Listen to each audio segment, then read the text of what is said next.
Bueno, entonces el primer tema que analizamos fue tratar de describir el movimiento de un cuerpo. No, esperen que esto está. Espera un minuto, ¿no?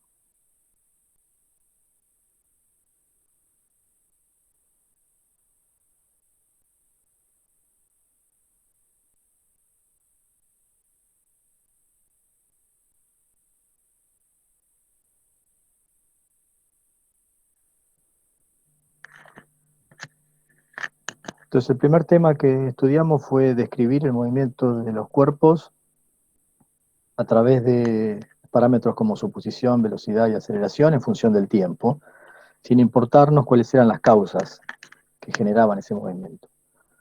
Lo que hicimos fue eh, analizar cómo variaba la posición, definida a través de un vector que denominamos vector posición, que lo construíamos una vez que definíamos un sistema de coordenadas para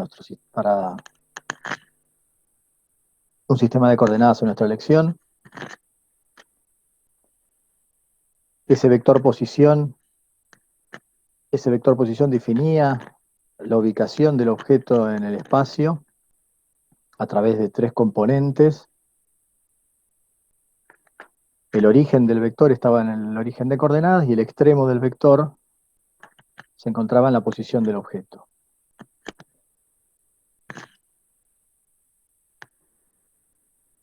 Y de esa manera definíamos la posición del objeto en un determinado instante. Lo que íbamos a tratar de determinar era cómo ese vector posición variaba con el tiempo a partir de conocer algunas condiciones del movimiento del objeto.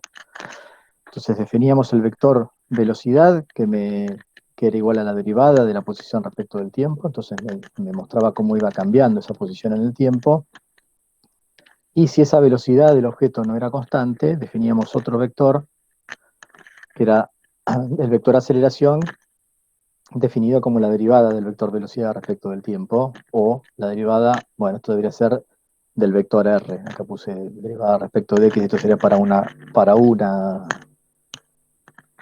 coordenada, para una dimensión, pero en realidad esto debería ser la derivada segunda del vector r respecto del tiempo dos veces. Si la aceleración cambiara con el tiempo, uno podría definir otro vector que fuera la derivada de la aceleración respecto del tiempo, pero nosotros nos paramos acá y analizamos situaciones con la aceleración constante, lo que llamaba un movimiento uniformemente acelerado, porque vimos que en la naturaleza había movimientos que nos iban a interesar describir que cumplían con estas condiciones. En esas condiciones encontramos expresiones que nos permitían determinar la posición y la velocidad de un móvil en cualquier instante a partir de conocer las condiciones iniciales, integrando estas expresiones que teníamos acá. Así obtuvimos una expresión que me daba la posición del objeto en función del tiempo, a partir de conocer la posición inicial, la velocidad inicial y su aceleración. Esto era una expresión vectorial, ¿sí? Porque la posición del vector está definida de esa manera, el vector posición, como lo dice su nombre, o la posición es un vector, que va a tener tantas coordenadas como dimensiones tenga el problema que estemos queriendo analizar. En particular, si el objeto se está moviendo en el plano de la hoja, tendremos dos coordenadas que tendremos que resolver, la coordenada X y la coordenada Y, con este sistema de coordenadas definido acá. Y tendremos dos ecuaciones escalares que salen de descomponer esta ecuación vectorial en cada una de las dos direcciones perpendiculares en nuestro sistema de coordenadas. Tendremos dos ecuaciones idénticas en su forma, donde lo que va a variar es que cada una va a representar o va a corresponder a las coordenadas de los vectores asociados de la ecuación original. Entonces lo que vemos es que las ecuaciones están completamente desacopladas, lo que pasa en el eje X solo depende de las condiciones iniciales del problema en el eje X, posición, velocidad inicial y aceleración. Lo que pasa en el eje Y solo depende de las coordenadas de estos parámetros de condiciones iniciales en el eje Y. Posición, velocidad inicial y aceleración. Y no se cruzan, ¿sí?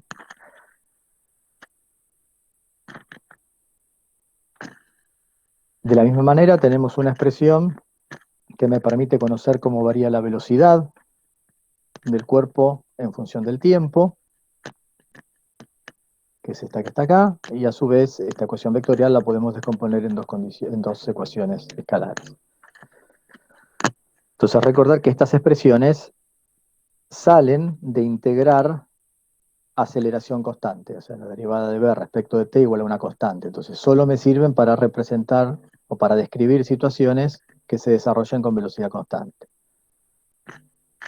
El ejemplo más tradicional de un movimiento de un objeto con aceleración constante es el que realiza cualquier cuerpo que se mueve regido por la aceleración que le ejerce la atracción gravitatoria de la Tierra, que se conoce como la aceleración de la gravedad, una vez que es arrojado. Entonces, cuando tiramos un objeto, una vez que nosotros le impartimos una cierta velocidad inicial, el resto del movimiento está regido por una aceleración constante, que se llama aceleración de la gravedad, que podemos escribir vectorialmente de esta forma. No tiene componente en el eje X y solamente tiene componente en el eje Y, de módulo 9,8 metros sobre segundo cuadrado y apuntando hacia abajo. Entonces, en general, cuando tenemos un sistema de coordenadas como el que habíamos definido hoy, o este que está acá, donde la componente Y que apunta hacia arriba es positiva, la componente entonces de la aceleración en esta dirección J será negativa. Si descomponemos, si encontramos las componentes de ese vector, tendremos componente en el eje X0, componente en el eje Y menos 9,8 metros sobre segundo cuadrado. Entonces, cuando resolvemos un problema de un cuerpo que se está moviendo con aceleración constante, tenemos, por un lado, un movimiento rectilíneo uniforme en el eje X, es la composición de dos movimientos, ¿no? Un movimiento rectilíneo uniforme en el eje X, porque en el eje X no hay aceleración. Entonces, en el eje X, si la aceleración es cero, la componente en X de la velocidad será constante, y un movimiento uniformemente acelerado en el eje Y, ¿sí? Con una aceleración constante de este valor.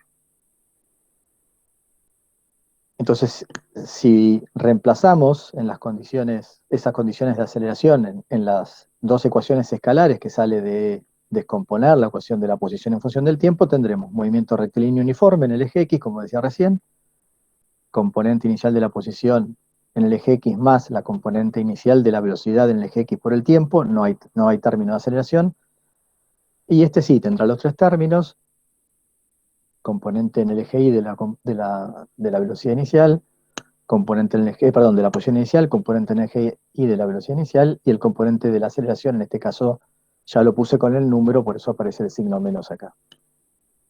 Y en la velocidad, vemos que efectivamente, al ser la componente en X de la aceleración cero, el objeto en el eje X va a desarrollar un movimiento rectilíneo uniforme. En el eje Y, obviamente, tendremos un movimiento acelerado. Si la componente si la velocidad tiene solamente componente en el eje Y, la velocidad inicial, es decir, si esto es cero, entonces el movimiento se va a desarrollar en una única dirección, y es lo que conocemos como tiro vertical. En ese caso tenemos que resolver solamente una componente escalar asociada con la dirección Y de movimiento, tanto en la posición como en la velocidad. Entonces lo que vemos de esta expresión es que si graficamos la posición en función del tiempo, la posición estará representada por una parábola de concavidad negativa. Entonces, un ejemplo muy clásico de este tipo de ejercicios, que creo que es un ejercicio de la práctica, si no me equivoco, una moto debe cruzar una zanja. Para que pueda pasar sobre ella se ha construido una rampa con una inclinación de 10 grados. Si la distancia horizontal que debe atravesar la moto para alcanzar el otro lado es de 7 metros, ¿con qué velocidad debe abandonar la rampa? Entonces tenemos una moto que tiene que saltar una distancia de 7 metros, acá hay una rampa que tiene una inclinación de 10 grados, esto está un poco, bueno, en realidad esto es la componente X e Y, ¿no? Entonces esto no representa el ángulo real, pero supongamos que acá tenemos una rampa de 10 grados, y lo que necesitamos es que la rampa salga con una velocidad que va a tener 10 grados respecto del horizontal, y pueda recorrer en el eje X una distancia total de 7 metros, es decir, que cuando vuelva a llegar al piso, haya recorrido 7 metros. Lo que queremos saber es cuál tiene que ser la velocidad cuando abandone la rampa. O sea que en este caso nuestra incógnita es la velocidad inicial de la moto. No sabemos con qué velocidad sale de la rampa. Entonces lo que queremos encontrar es la velocidad inicial. Entonces, en este caso, a diferencia de un ejercicio clásico en el que me dan la velocidad inicial y yo conozco la aceleración y puedo encontrar su posición en algún instante de tiempo, acá la incógnita está asociada con esa velocidad inicial, justamente. Bueno, la aceleración, como siempre, ¿no? Es la aceleración de la gravedad. Esto siempre va a ser igual en este tipo de ejercicios, en los que sean movimientos de tiro, esto es lo que se conoce como tiro oblicuo, solamente regido por la aceleración de la gravedad. Componente en el eje X de la aceleración 0, componente en el eje Y, menos 9,8 metros sobre segundo al cuadrado. Y tendré las dos ecuaciones escalares asociadas con el movimiento de un tiro oblicuo. Movimiento rectilíneo uniforme en el eje X, uniformemente acelerado en el eje Y. Entonces, lo que tenemos que hacer ahora, en este tipo de ejercicios, digamos, el planteo va a ser siempre igual, es individualizar, bueno, cuáles son nuestras incógnitas y cuáles son los datos del problema.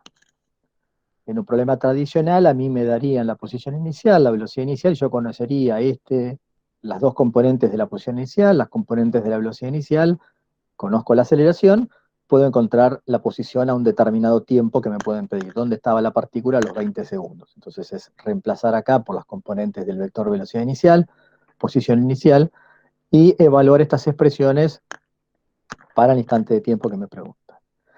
En este caso, mi incógnita justamente son estos dos numeritos que están acá, la componente en X de la velocidad inicial, la componente en Y de la velocidad inicial. Yo necesito saber con qué velocidad debe abandonar la rampa, o sea, cuál es su velocidad inicial. ¿Qué es lo que conozco? Bueno, conozco la posición inicial y bueno, si yo pongo mi sistema de coordenadas de forma tal de que la rampa esté justo en el origen, la posición inicial será 0, 0. X0, 0, 0 y 0, 0, 0, porque la moto se encuentra en el origen de coordenadas en el instante inicial. Acuérdense que el sistema de coordenadas uno lo elige a conveniencia, entonces muchas veces es una forma de simplificar las cuentas, de sacarnos números de encima, poner el origen de coordenadas donde el movimiento comienza, para que ya no sacarnos de encima estos dos numeritos. Pero tranquilamente yo podría haber puesto el origen de coordenadas por acá abajo y esto tendría algún valor de coordenada inicial que debería encontrar respecto a mi sistema de coordenadas. Pero lo más lógico es elegir el origen. Y lo otro que yo conozco es la posición final. O sea, dónde quiero que esté la moto cuando haya terminado todo el movimiento. Porque yo quiero que cruce la rampa. O sea, que quiero que haya recorrido 7 metros en el eje Y cuando vuelva a llegar al piso. O sea, que la posición final de la moto tiene que ser 7 metros en X, 0 metros en Y. 7 metros en Y, perdón, 0 metros en J sería, ¿no? Si ponemos en función de los versores. Entonces conozco cuál tiene que ser la posición final. Es la posición final que yo necesito para cumplir con las condiciones que me impone el problema. La velocidad inicial, la puedo escribir en función de sus componentes cartesianas, está también la opción de escribirla en función de sus componentes polares. ¿Y por qué me conviene escribirla en función de sus componentes polares? Bueno, porque yo sé cuál es el ángulo de la rampa. Si el ángulo de la rampa es 10 grados, quiere decir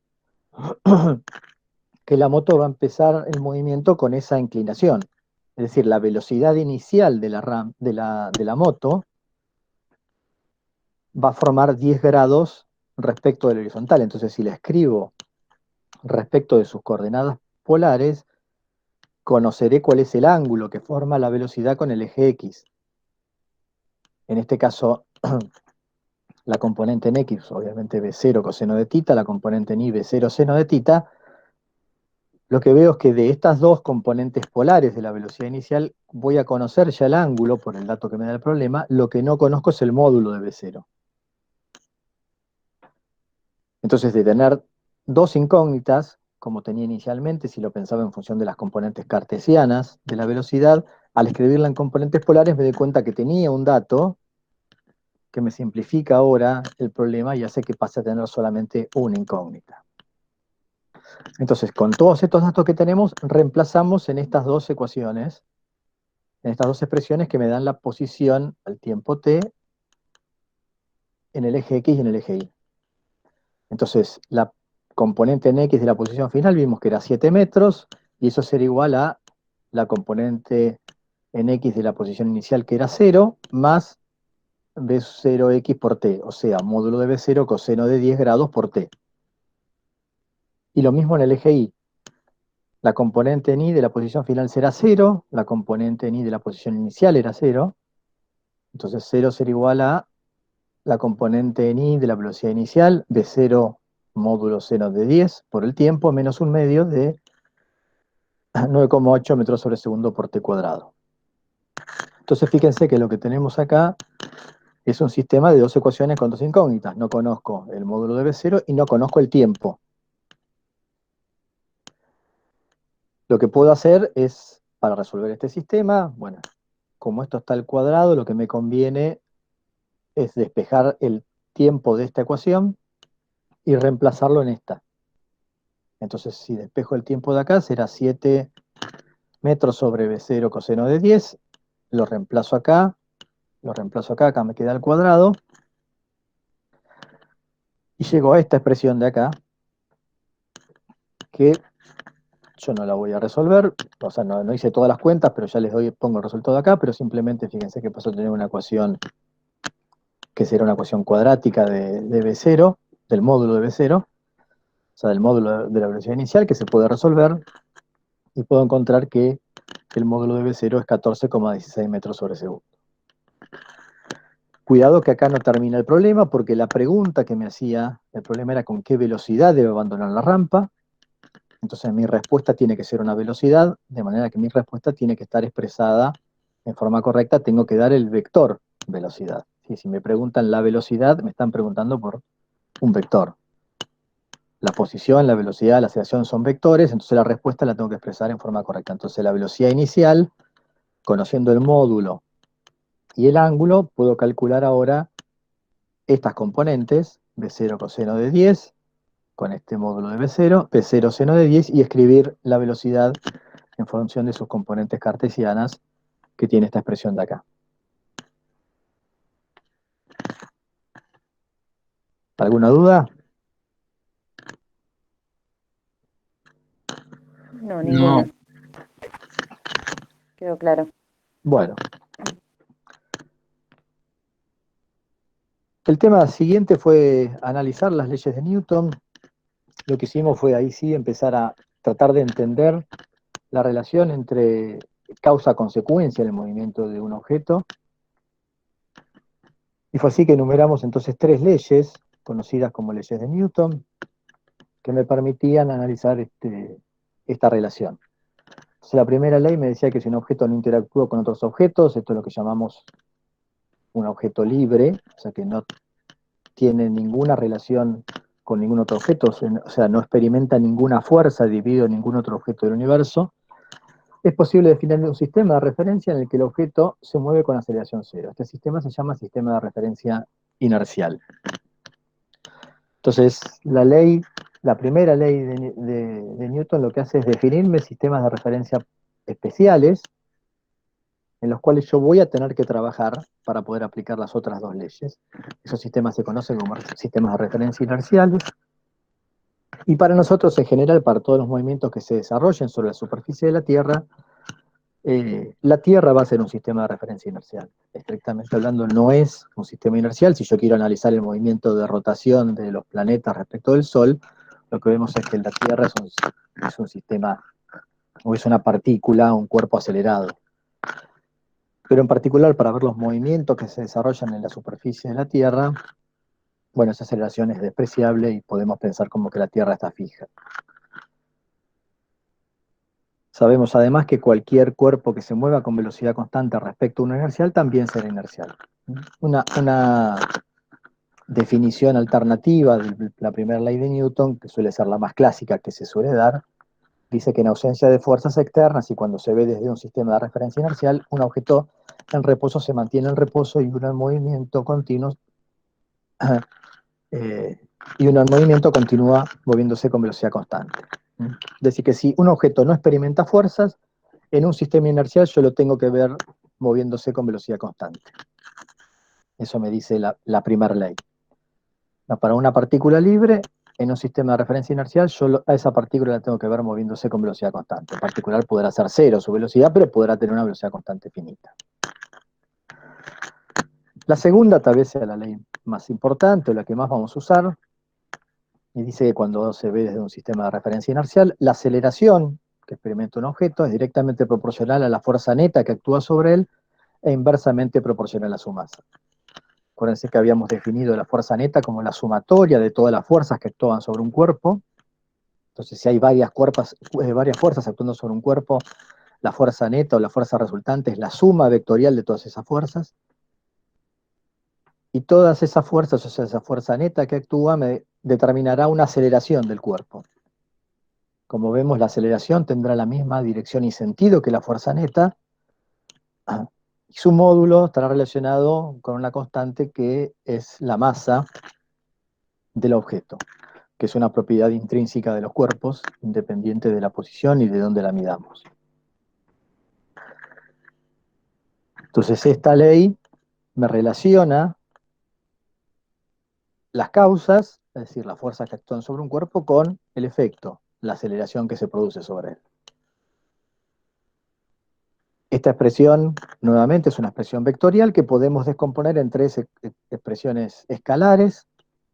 Entonces tendremos una expresión escalar para la componente en X, una para la componente en Y y una para la componente en Z. Esto me permite un poco simplificar el tratamiento matemático de esta expresión, así como hacíamos en cinemática, ya que en general es un poco más tedioso trabajar con las expresiones vectoriales, siempre resulta más fácil trabajar con las expresiones escalares. Entonces, bueno, hay que tener después un poquito de cuidado con el formalismo de cómo expresar las cosas correctamente, ¿no? Una vez que uno pasa las ecuaciones escalares, ya dejo de escribir líneas de vector, porque acá estoy escribiendo la componente en el eje X de este vector, la componente en el eje X de este vector.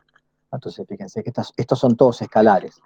Son las componentes de cada uno de esos vectores en las direcciones que estemos analizando. Y en general, de nuevo, como en cinemática, utilizaré tantas expresiones de estas como dimensiones tenga mi problema. Si el cuerpo se mueve en una dimensión, me alcanzará con una. Si el cuerpo se mueve en dos, necesitaré dos. Si el cuerpo se mueve en tres, necesitaré las tres. En general, nosotros vamos a trabajar en la mayoría de los casos con no más de dos. Pero bueno, en algunos casos podría llegar a ser necesaria la tercera. La tercera ley de Newton lo que me dice básicamente es que las fuerzas en la naturaleza siempre aparecen de a pares. Se suele llamar como ley de acción y reacción. Es un nombre que a mí no me termina de gustar, porque por ahí confundo un poco. Pero dice que si dos objetos interactúan, la fuerza 1,2 que ejerce el objeto 1 sobre el objeto 2 es igual en módulo y dirección y opuesta en sentido a la fuerza 2,1 que el objeto 2 ejerce sobre el objeto 1. ¿No? Y vectorialmente uno la tercera ley la puede escribir de esta manera. Entonces siempre cuando dos objetos interactúan, el 1 le hace una fuerza al 2 y el 2 le hace una fuerza al 1 igual y opuesta. Entonces, si yo empujo el libro, yo hago una fuerza sobre el libro me hace una fuerza a mí igual y opuesta. Lo importante a tener en cuenta de esta ley es que las fuerzas, estas que se conocen como acción y reacción, aunque el tema de acción y reacción parece como que hay un delay en el tiempo en el cual aparece, ¿no? Yo hago una, entonces ahí aparece otra. En realidad son simultáneas. Las fuerzas aparecen simultáneamente de a pares en la naturaleza. Por eso digo que el nombre acción y reacción a mí no me termina de gustar porque por ahí confunde un poco. Pero lo importante a tener en cuenta es que son fuerzas aplicadas sobre diferentes objetos. Yo empujo el libro, entonces yo le hago una fuerza al libro, hay una fuerza sobre el libro, y el libro hace una fuerza sobre mí. Entonces hay una fuerza sobre mí. Esto es importante tener en cuenta porque cuando analicemos la dinámica a través de las leyes de Newton y yo quiera encontrar la aceleración de un objeto, yo tendré que encontrar las fuerzas que se hacen sobre el objeto, y no me van a interesar las reacciones, o sea, las fuerzas que el objeto le haga a otras cosas. Esas fuerzas no van a aparecer en esa consideración. Una fuerza importante que analizamos fue la fuerza de Rosse, que me permite analizar situaciones más reales. En la naturaleza en general, todos los objetos que se deslizan sobre superficies experimentan fuerzas de Rosse, y es una especie de resistencia a ese desplazamiento, ¿no? Cada vez que yo quiero empujar un objeto sobre una superficie, la superficie va a oponerse de alguna manera a ese deslizamiento, y la forma en la que tenemos de cuantificar ese movimiento o de modelizar ese movimiento o esa resistencia de una manera sencilla es a través de la fuerza de roce o fricción, que actúa oponiéndose al movimiento incipiente, ¿no? Incipiente quiere decir que no se produce eh, deslizamiento entre las superficies, es decir, es el movimiento que habría en el caso de que no existiera fuerza de roce, o real, cuando realmente hay deslizamiento, de las superficies en contacto. Entonces, es importante tener en cuenta esta definición que habla de oponerse al movimiento relativo, primero, ¿no? Entonces, no se opone al movimiento, y ya vimos ejemplos en los cuales la fuerza de roce es la responsable de que haya movimiento de un cuerpo. A lo que se opone es al deslizamiento relativo entre las superficies en contacto, ya sea real o incipiente. Puede no haber deslizamiento y va a haber una fuerza de roce actuando.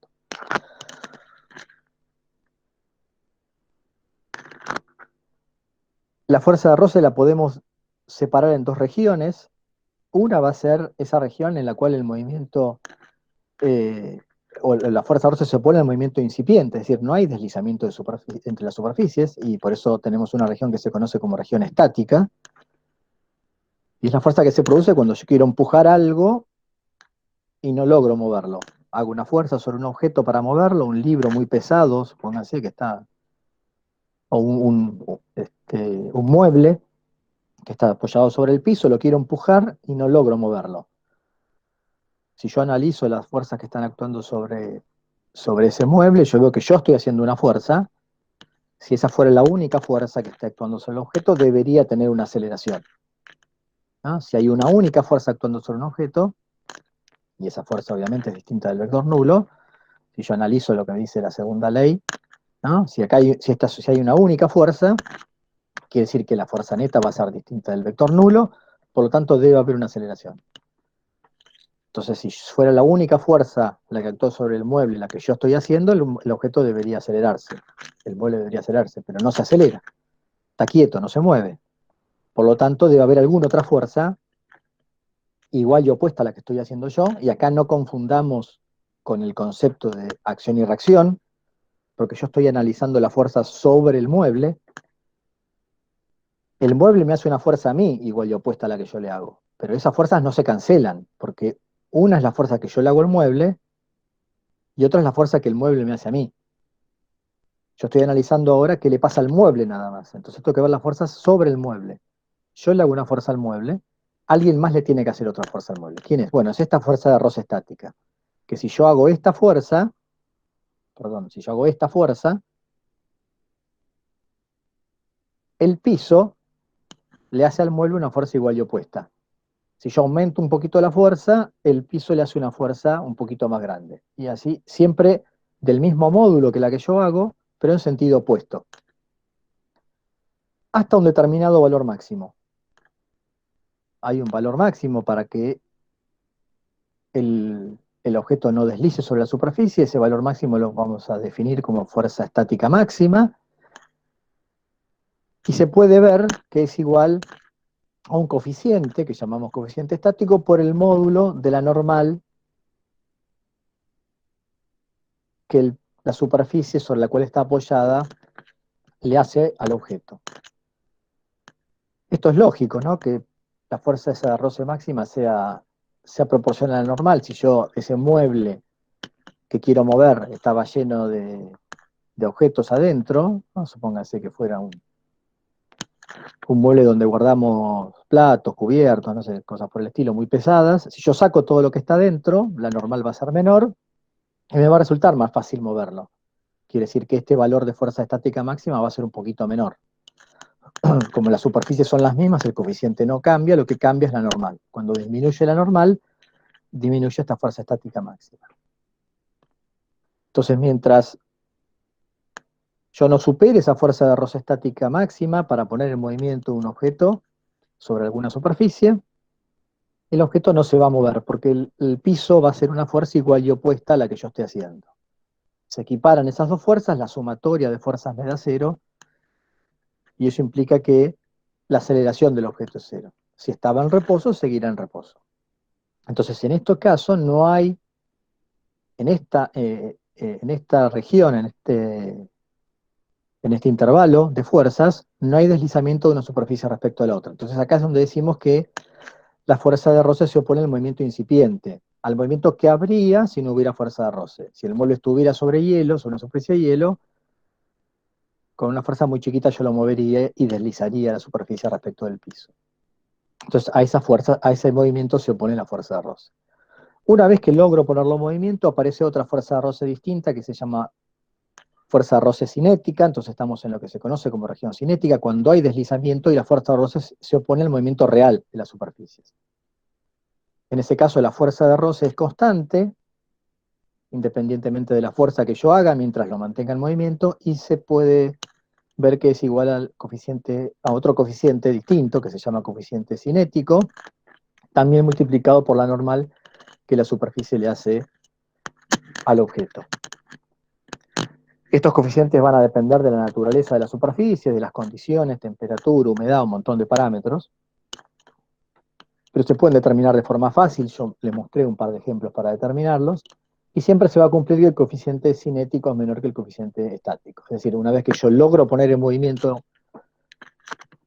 al objeto, después tengo que hacer una fuerza menor para mantenerlo en movimiento. La dirección de la fuerza de roce siempre es paralela a la superficie con la que el objeto está en contacto y su sentido opuesto al desplazamiento real o incipiente entre las superficies. Entonces, esto es algo importante a tener en cuenta cuando queremos resolver algunos problemas con fuerzas de roce, como este ejemplo que tengo acá.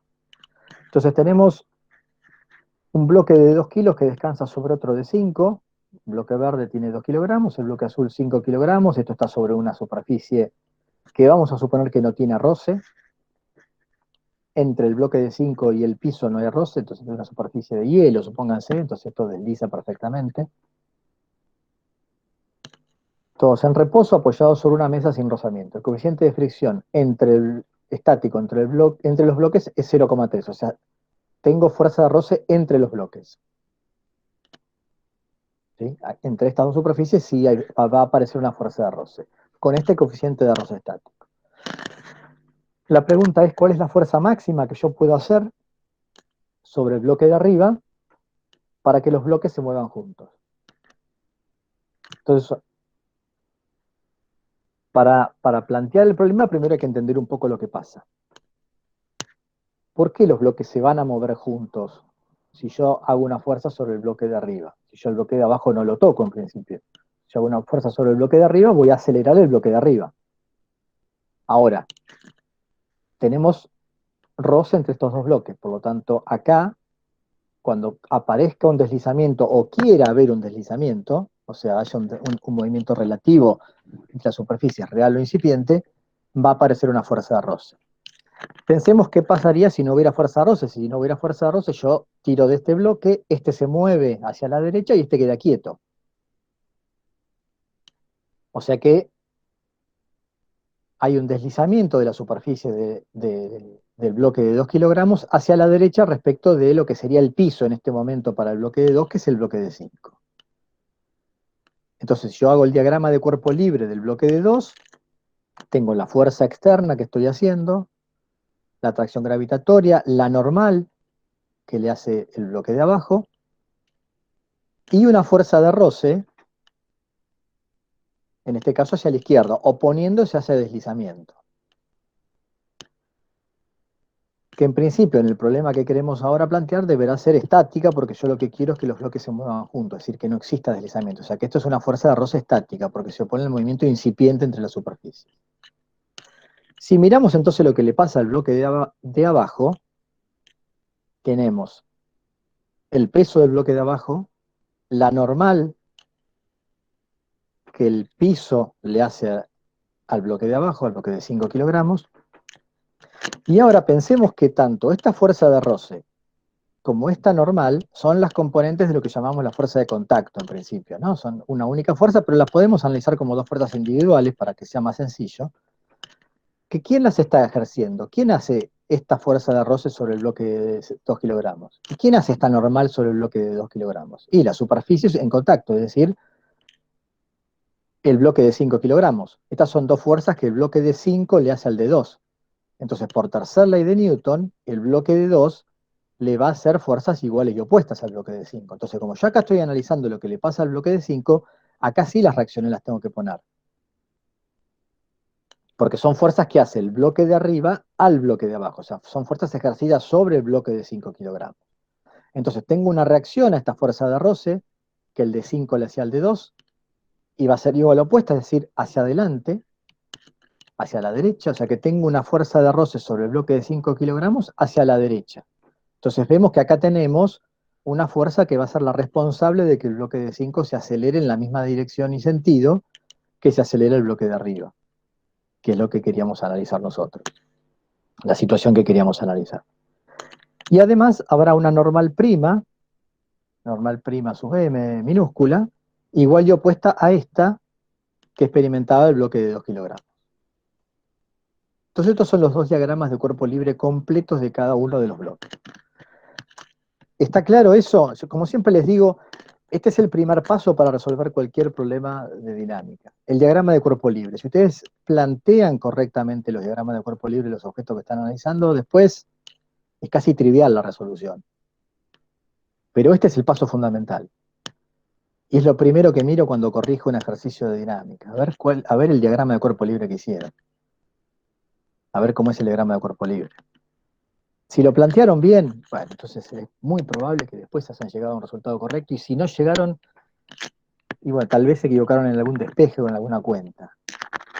Pero es raro que planteen un diagrama de cuerpo libre bien y después apliquen mal la segunda ley, porque aplicar la segunda ley es mirar esto y ver, bueno, a ver qué fuerzas tengo en cada dirección y ponerlas en las componentes asociadas. Entonces, ¿queda claro estos diagramas de cuerpo libre asociados a cada uno de los dos cuerpos? Sí, queda claro. Bien. Sí, queda claro. Yo lo entendí. Sí. Además, como yo estoy planteando la situación en la cual los dos objetos se van a mover juntos, ya entendimos por qué, porque un poco también el diagrama de cuerpo libre me ayuda a entender esas cosas. Digo, ¿por qué se mueve el de abajo? Si el de arriba, el de abajo yo no lo toco. Bueno, veo que aparece una reacción a esa fuerza de roce que aparecía sobre el de arriba, y esa es la responsable de que el de abajo se mueva, se acelere hacia la derecha. Entonces me queda claro que se acelera. Entonces puede pasar que yo muevo el de arriba y se muevan juntos. Ahora, si se mueven juntos, yo mirándolo desde afuera, después decir, bueno, en realidad esto es lo que pasa acá en el medio, no sé, fuerza de roce, no sé, podrían estar pegados, podría haber muchos motivos por los cuales se mueven juntos. Mientras se muevan juntos, yo esto lo puedo ver como un único bloque, más grande, con esta formita rara, de masa total 7 kilogramos, o sea, m grande más m chica. Y el diagrama de cuerpo libre de ese nuevo objeto es más sencillo. Tengo solamente la fuerza externa, porque yo estoy haciendo esa fuerza, si bien la hago sobre el bloque de arriba, ahora todo es un mismo bloque, entonces no importa sobre cuál de los dos lo haga, es una fuerza que hago sobre el cuerpo que yo estoy analizando. Tendré el peso del bloque, donde acá, bueno, cuando analice el peso van a aparecer la masa total, y la normal que el piso le hace. Entonces resulta más sencillo relacionar el módulo de la fuerza externa con la aceleración con la que el sistema se va a mover, a partir de este diagrama de cuerpo libre. Entonces, si yo planteo ahora la sumatoria de fuerzas en el eje X, tendré solamente la fuerza externa que hago, y eso será igual a la masa del cuerpo, que en este caso es la suma de los dos, por la aceleración en el eje X con la que el objeto se mueve. Bueno, ahora lo que tengo que ver es cómo relaciono eso con lo que me pide el problema, que es la fuerza máxima para que se muevan juntos. La fuerza máxima para que se muevan juntos tendrá que estar asociada ¿con quién? Con la fuerza de roce estática máxima. Siempre que me preguntan una condición máxima de fuerza y hay una fuerza de roce estática en el medio, y bueno, seguramente tiene que haber una relación entre ellas, ¿no? Si la fuerza es máxima acá, lo que veo es que la aceleración del sistema va a ser máximo. ¿Y cuál puede tener un máximo en aceleración? Y este de abajo, porque el de abajo tendrá una aceleración máxima asociada con la fuerza de roce estática máxima que puede haber entre estos cuerpos, porque esto es igual a este módulo. Entonces la aceleración máxima del de abajo va a estar asociada con la fuerza de roce estática máxima que experimente. Entonces podemos plantear la segunda ley en el eje X para el cuerpo de abajo, mirando este diagrama de cuerpo libre. Las fuerzas en el eje X van a ser ¿cuál? La fuerza de roce estática. Si yo me planto en la condición máxima, será la fuerza de roce estática máxima, que sabemos que la podemos escribir como estático por la normal. Acuérdense que solamente yo puedo reemplazar la expresión como estático por la normal si lo que estoy expresando es la fuerza estática máxima. La fuerza estática, si no, varía entre 0 y ese valor.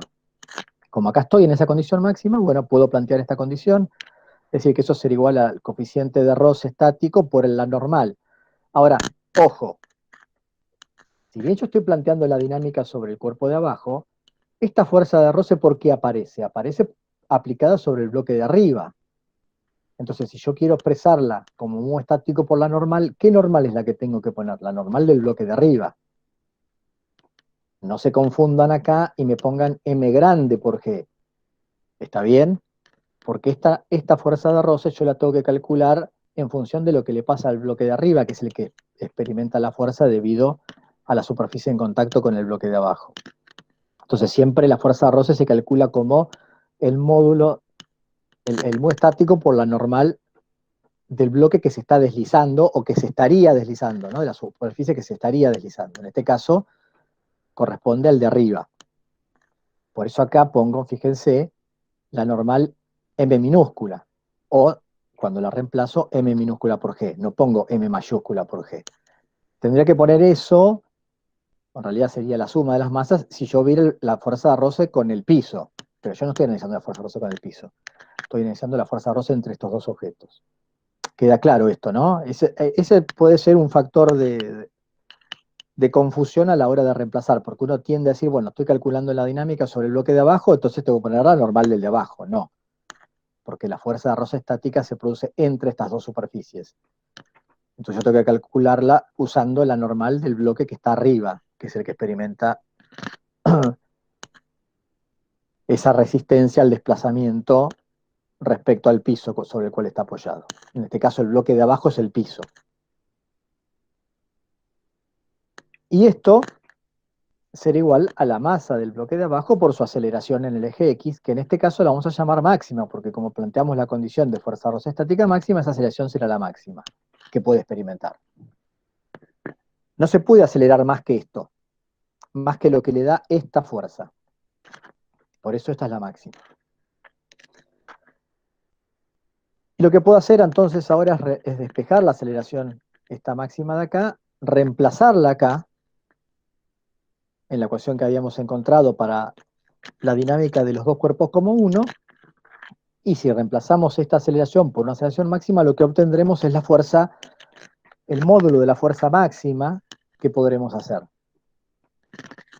Entonces el módulo de la fuerza máxima sale de reemplazar esta expresión de aceleración máxima acá y despejar la fuerza de acá. Entonces, bueno, yo hice un poquito de acá las cuentas, reemplazando por los números, el módulo de esa fuerza es 8,23 newton. Bueno, si uno quisiera expresarla en forma vectorial, no tenía espacio para ponerlo, pero sería 8,23 newton en J, perdón, en I, la respuesta en forma vectorial de esa fuerza. ¿Mm? ¿Queda claro el ejemplo?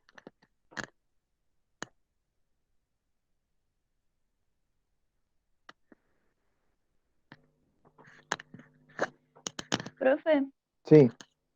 yo tenía una duda, pero con plano inclinado, porque me pierdo mucho porque no se usa. Por ejemplo, en la sumatoria de fuerzas en el eje X, antes usábamos el coseno, pero ahora usamos el Sí. seno. No, siempre usamos el coseno.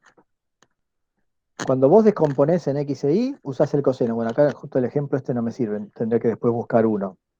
Si querés al final pongo un dibujito. Pero Bueno, vos siempre lo que haces es medir el ángulo desde el eje X hasta la fuerza. Entonces, la componente en X de esta es módulo de n por el coseno de 90, me da 0. La de esta es módulo de f por el coseno de 180, me da -1. Por eso esta tiene componente negativa, si yo planteo la dinámica de este en el eje X de este. Para este es módulo de p por el coseno de 270, me da 0. Cuando estás en un plano inclinado, la fuerza te queda, no sé, si te queda por acá, vos tenés que, o te queda por acá, suponete que te queda por acá, vos tenés que calcular el coseno de este ángulo. Lo que pasa es que el coseno de ese ángulo termina siendo el mismo que menos el seno de este ángulo de acá. Entonces por eso cambia. A veces si te aparece que en el eje X, ¿sí?, te aparece menos el seno de tita en lugar del coseno de algún ángulo. Pero hubiera sido el coseno de 270 menos tita, ¿sí? Sí, Si, entonces uso el coseno y el seno si como... calculás el coseno y calculás el ángulo completo desde el eje X hasta el vector, ahí te va a aparecer. Lo que pasa es que después uno empieza a darse cuenta que, bueno, digo, bueno, pero en realidad podría calcular como apunta hacia allá, yo sé que va a ser negativa, y si es este ángulo, bueno, lo puedo calcular como te armás un triángulo equivalente acá, si el vector apuntara así, te armás un triángulo equivalente y calculás el cateto, ahora el eje X, la componente en el eje X pasa a ser el cateto opuesto de este triángulo, si yo armo este triángulo. La componente en X, si el vector afuera para allá, lo que era la componente en X en mi sistema de coordenadas para este triángulo es el cateto opuesto respecto de este ángulo. Entonces te queda el seno. Y el signo se lo tenés que poner a mano porque ya este triángulo está en el primer cuadrante equivalente. Entonces no te aparece menos el seno, no te aparece el menos en el seno ese. Entonces es una forma alternativa a veces de simplificar la trigonometría. Pero si ustedes los pierden, entonces sigan siempre haciendo la resolución con coordenadas polares de la forma usual. Tengo que ver el ángulo que forma con el eje X positivo en el sentido antihorario. Y si vos haces eso, te va a dar la componente con el signo, siempre. Entonces no es que cambie el plano inclinado y te aparezca el seno, es que hay relaciones trigonométricas que hacen que vos puedas escribirlo en función del seno de algún ángulo. Pero siempre la componente en X es el módulo del vector por el coseno del ángulo comprendido entre el eje X positivo y el vector medido en el sentido antihorario. Y la componente en Y lo mismo con el seno. Bueno, gracias. Si mirás el ejemplo que yo hice, en general yo siempre los resolvía de esa manera, al principio. En la clase donde hice los primeros ejercicios de plano inclinado, siempre planteaba el ángulo todo completo y ponía el coseno del ángulo comprendido. Después por ahí, por relaciones trigonométricas, se simplificaban. Si nos queda un cachito, después lo pongo. Bueno, lo siguiente que analizamos fue la dinámica del movimiento circular. Entonces definimos, para cuando teníamos una partícula que estaba describiendo un movimiento circular, una velocidad angular, que era la variación del ángulo que describía la partícula en función del tiempo. Eso se podía escribir como el módulo o la rapidez dividido el radio de la circunferencia que estaba describiendo. Y la aceleración como la derivada de esa velocidad angular respecto del tiempo, derivada segunda del ángulo respecto del tiempo dos veces. Y lo que vimos es que cuando una partícula describe un movimiento circular, conviene en general usar un sistema de coordenadas de forma tal que el eje X coincida con la dirección tangencial.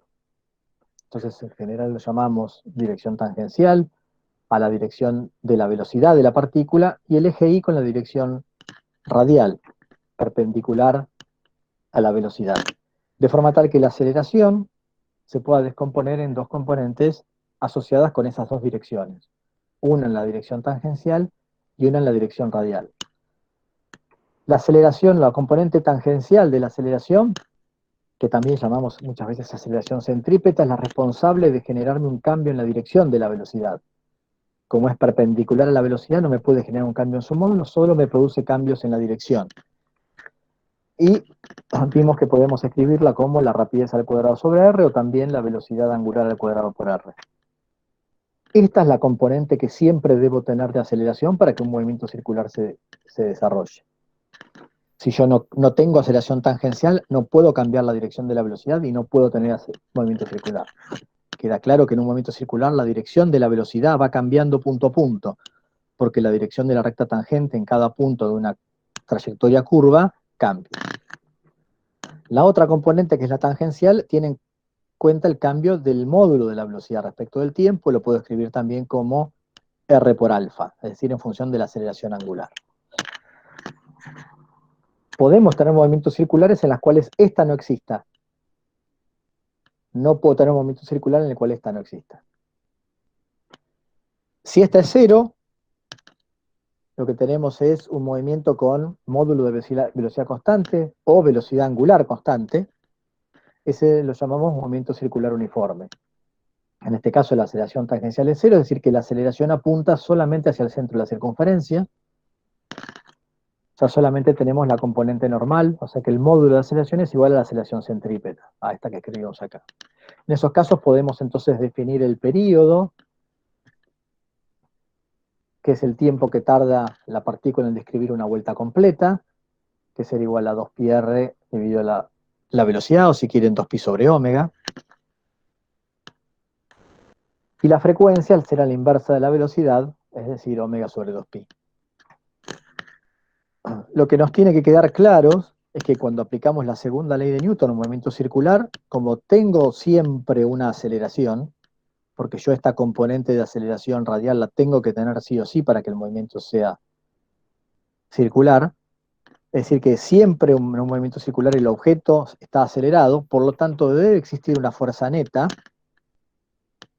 actuando sobre el objeto que me dé lugar al menos a esta componente de aceleración. Puede ser que no exista la tangencial, pero sí o sí necesito tener al menos una fuerza neta actuando en la dirección radial, de forma tal de que yo pueda tener esta aceleración centrípeta. Entonces, por eso en general descomponemos el movimiento en direcciones tangenciales y radiales. Si hacemos la sumatoria de fuerzas en la dirección radial, la fuerza neta en esta dirección me dará lugar a esa aceleración centrípeta. Si yo no tengo una fuerza que me tira el objeto hacia el centro de la circunferencia, que apunta hacia el centro de la circunferencia, no puedo tener aceleración centrípeta. Entonces, siempre que venga un movimiento circular, lo que voy a tener que hacer es identificar cuál es la o las fuerzas que están actuando en esa dirección radial para darme lugar a esa aceleración centrípeta. Cuando describimos el movimiento a partir del ángulo que va barriendo en función del tiempo, vemos que podemos encontrar ecuaciones similares a las de la cinemática en la dirección, en el plano, pero para el movimiento circular con aceleración angular constante. Llegamos a ecuaciones que son funcionales idénticas a las que teníamos para la cinemática en una dimensión, donde ahora la variación es que las variables que aparecen y las constantes que aparecen acá están asociadas con cantidades angulares. En lugar de la componente del vector posición, lo que tenemos es el ángulo que barrió un cuerpo al moverse en movimiento circular, el ángulo inicial, la velocidad angular y la aceleración angular. Y lo mismo para la expresión de la velocidad angular en función del tiempo.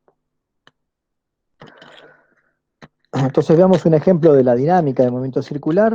Tenemos un disco de masa m que está unido a una cuerda inextensible y de masa despreciable y que gira describiendo un círculo de radio r sobre una mesa horizontal sin roce. El otro extremo de la cuerda pasa por un agujero situado en el centro de la mesa y un objeto de masa m cuelga de él, manteniendo el equilibrio.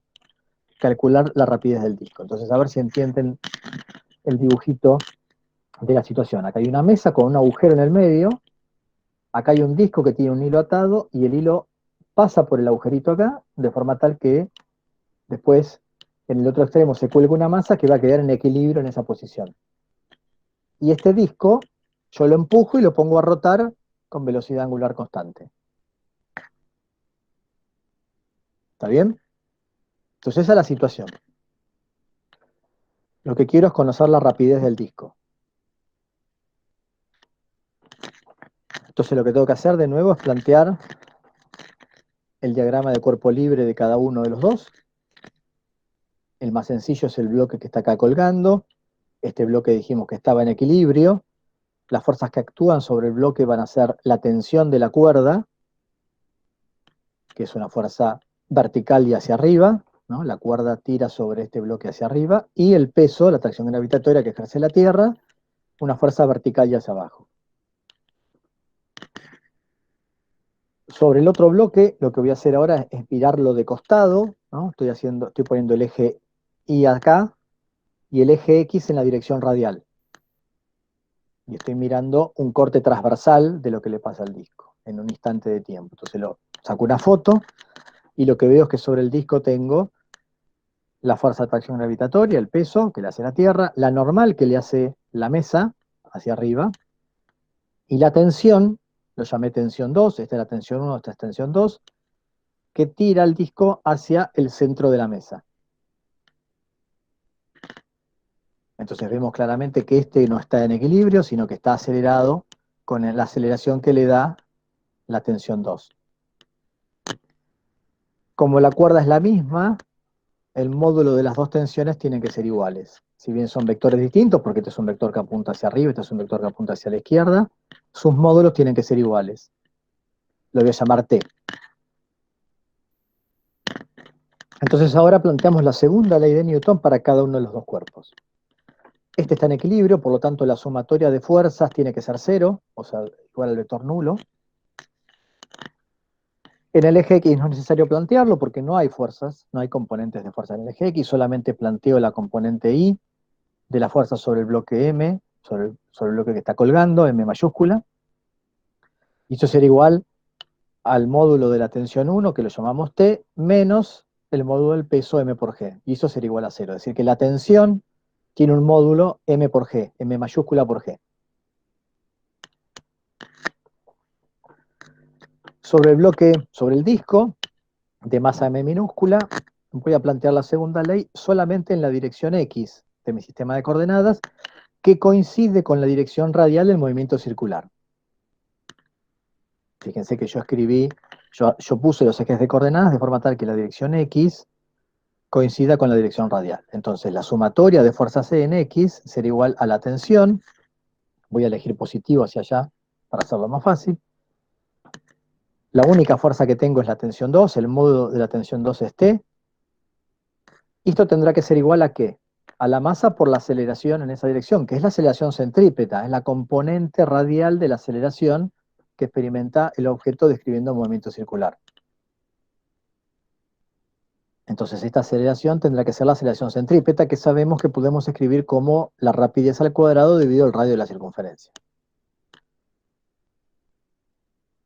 ¿Sí? Como ya sabíamos que la tensión, el módulo de la tensión tiene que valer m por m mayúscula por g, puedo reemplazar acá m mayúscula por g y simplemente despejar la rapidez del disco de esta expresión. Paso a remultiplicando, paso este m dividiendo, y el módulo de la velocidad con la que se mueve el disco, su rapidez, será igual a la raíz de m mayúscula por g por r sobre m minúscula. ¿Sí? Fíjense, el ejercicio es muy sencillo en principio, pero lo fundamental es, de nuevo, plantear correctamente los diagramas de cuerpo libre de cada uno. Y darse cuenta que si yo tengo un movimiento circular, lo que necesito es encontrar la fuerza radial que está actuando sobre el objeto para poder asociarla con la aceleración centrípeta. Siempre que tengo un movimiento circular, voy a elegir un sistema de coordenadas de forma tal que una dirección me coincida con la dirección radial, para poder después escribir la segunda ley de Newton asociada a esa dirección, es decir, a la aceleración centrípeta que aparece sobre el objeto. ¿Bien? ¿Está claro?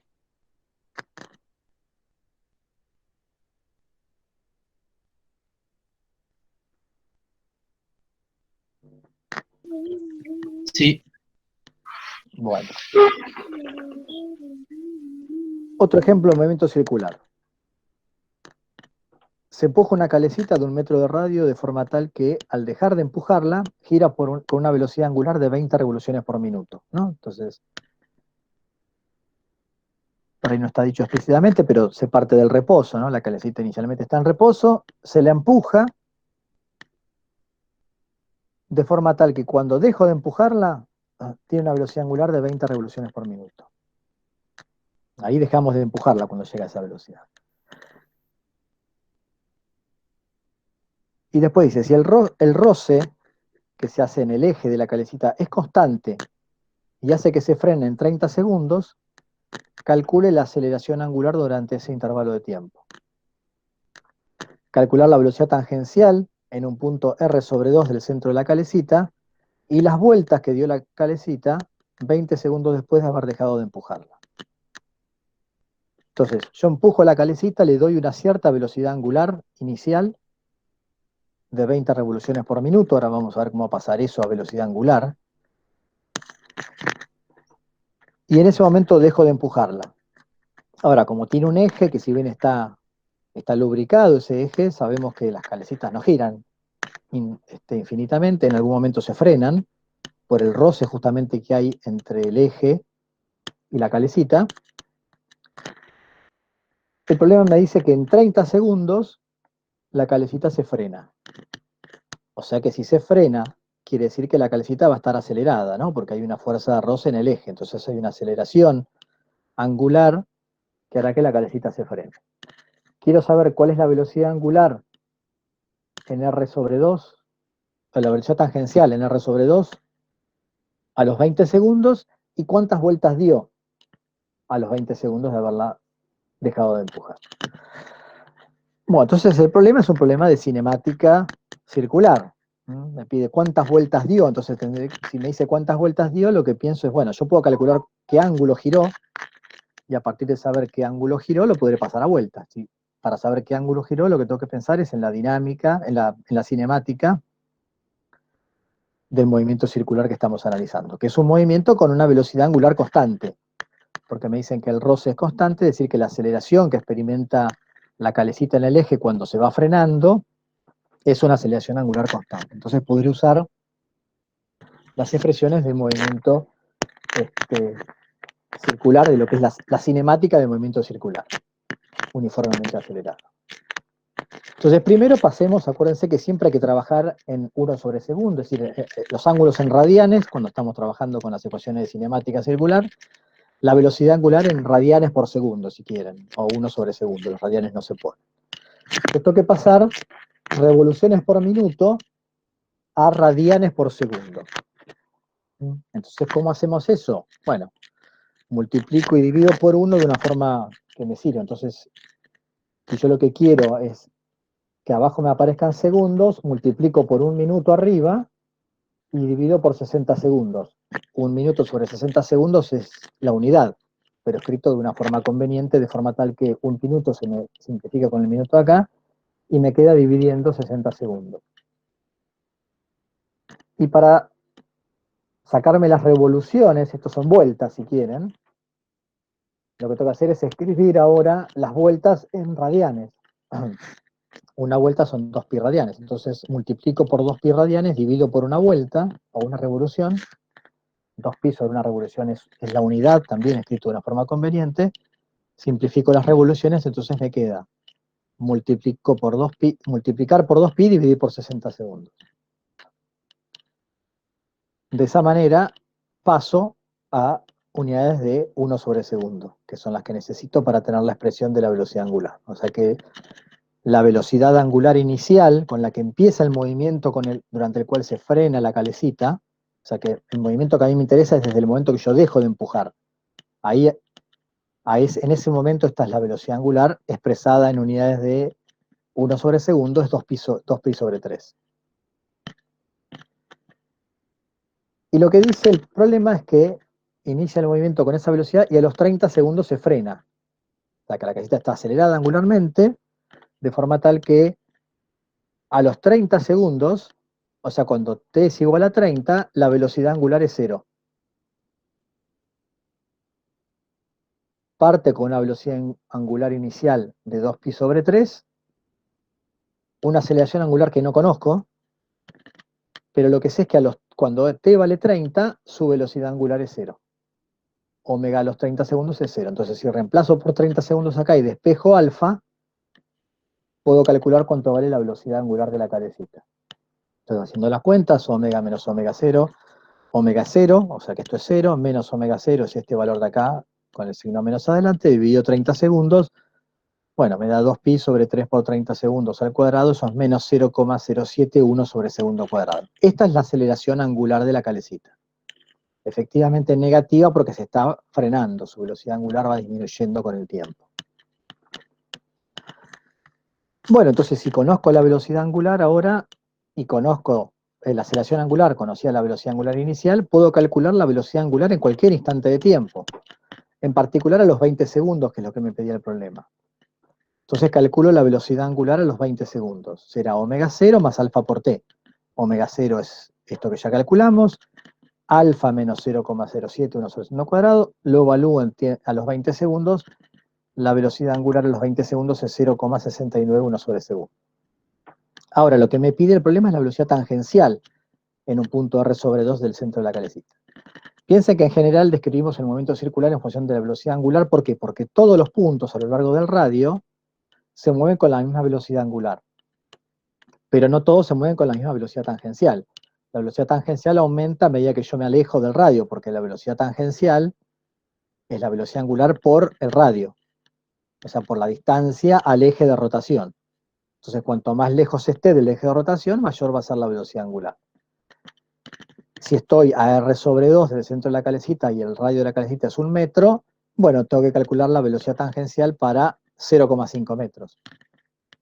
Entonces, la velocidad tangencial a un punto r sobre 2 del centro, con esta velocidad angular, será 0,69 1 sobre segundo por 0,5 metros. Este valor que está acá.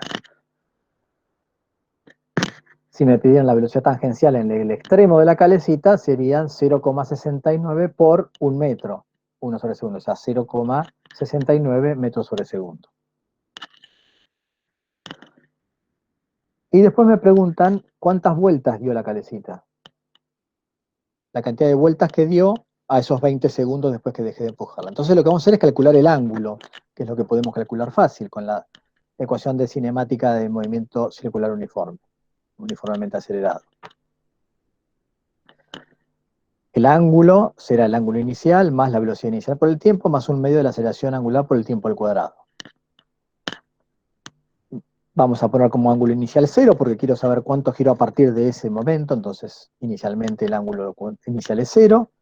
La velocidad inicial, angular inicial, es la velocidad con la que yo pongo a girar la calecita, o sea, 2pi sobre 3, 1 sobre segundo. Lo evalúo a los 20 segundos con esta aceleración angular que habíamos calculado hoy. Y eso me da 27,88 radianes.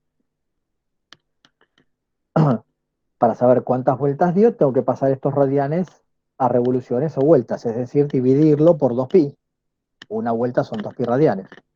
Hago la regla de 3, para saber cuántas vueltas son, será esto dividido 2pi. Entonces, el número de vueltas que giró, 27,88 dividido 2pi, eso me da 4,44 vueltas. ¿Sí?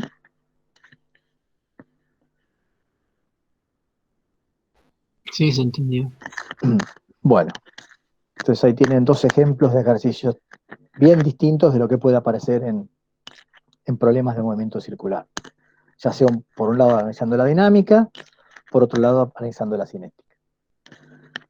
Después empezamos a analizar los movimientos de los cuerpos a partir de otro enfoque, desde los conceptos de trabajo y energía. Entonces definimos el trabajo como el trabajo de una fuerza, como esta integral. Es una integral de línea que se calcula a lo largo de la trayectoria de la partícula. En general nosotros vamos a trabajar en condiciones de movimientos unidimensionales, muchas veces de forma tal que pueda simplificar el cálculo de esta integral y notar que calcular una integral de línea vectorial. Y si además la fuerza es constante, por ejemplo, podemos calcular este trabajo como el módulo de la fuerza por el módulo del desplazamiento por el coseno del ángulo. Entonces lo que vemos es que para calcular el trabajo, lo importante es tener en cuenta la dirección entre la fuerza y el desplazamiento, es decir, si la fuerza es perpendicular al desplazamiento no hará trabajo.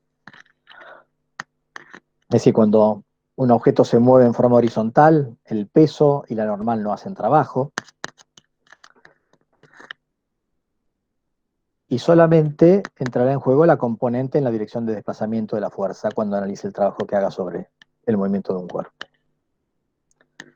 Si la fuerza tiene una sola componente, entonces esto se simplifica un poco. Esta expresión vectorial la puedo pasar a una expresión escalar, de forma tal que puedo entender el trabajo haciendo la interpretación geométrica de una integral definida, que es el área bajo la curva, de la fuerza de la curva F. Y en el caso más sencillo, en el cual la fuerza sea constante, ¿no? La fuerza la puedo poner, el trabajo lo puedo poner como Fx delta X, ¿no? Si tienen el mismo signo, el trabajo será positivo, pero veo que incluso puede aparecer un trabajo negativo. Si la fuerza y el desplazamiento tienen signos opuestos, el trabajo que se hace sobre un sistema puede ser negativo. Vamos a entender el trabajo como una transferencia de energía del entorno al sistema o viceversa, dependiendo del signo justamente, ¿no? Un signo positivo implica que estamos transfiriendo energía al sistema. Un signo negativo implica que el sistema está transfiriendo energía a su entorno.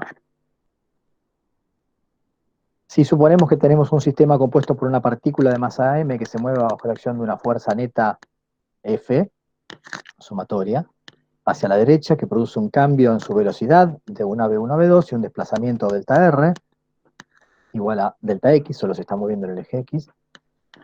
Entonces el trabajo de la fuerza neta lo podemos escribir de esta manera, ¿no? La fuerza neta diferencial de R, integral de línea. Como se mueve en una dirección, eso se reduce a F X, sumatoria diferencial de X, entre la componente inicial y final del vector en la dirección X.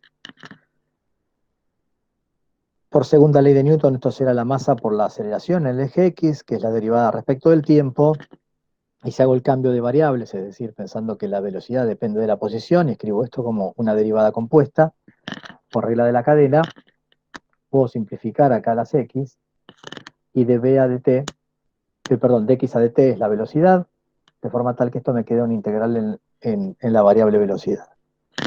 Y esto será igual a la diferencia de esta cantidad, un medio de la masa por la rapidez al cuadrado, entre la rapidez final y la rapidez inicial. Entonces esto nos permite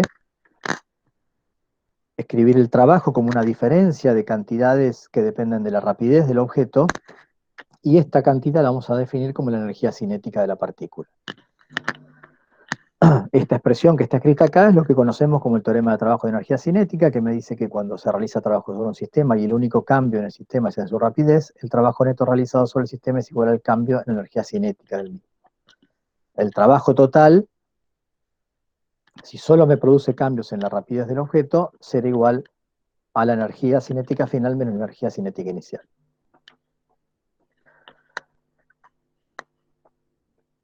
Definimos un tipo de fuerza particular que llamamos fuerzas conservativas, que tenían dos propiedades. La dependencia del vector posición es tal que el trabajo que realizan ese tipo de fuerzas se puede expresar como la diferencia de una cierta cantidad que llamamos U y que depende de las coordenadas de la partícula, evaluado en los puntos inicial y final. Esa cantidad la llamamos energía potencial asociada a la fuerza y es función de las coordenadas del punto de aplicación de la fuerza. Entonces podemos escribir el trabajo para una fuerza conservativa como una cantidad U evaluada en la posición final e inicial menos esa misma cantidad evaluada en la posición final, o sea, menos delta U, ¿no? Porque delta U sería U sub B menos A sub A. O sea que esto es menos delta U. Si la fuerza está aplicada en una única dirección, entonces Fx será igual a menos la derivada de U respecto de X. O sea que vemos que la fuerza en una dirección se puede calcular a partir de conocer la función en energía potencial, calculando su derivada y cambiándola de signo. La otra condición para definir una fuerza conservativa es que el trabajo realizado por una fuerza conservativa a lo largo de una trayectoria cerrada es nula. O sea, cuando A es igual a B, esto me da 0.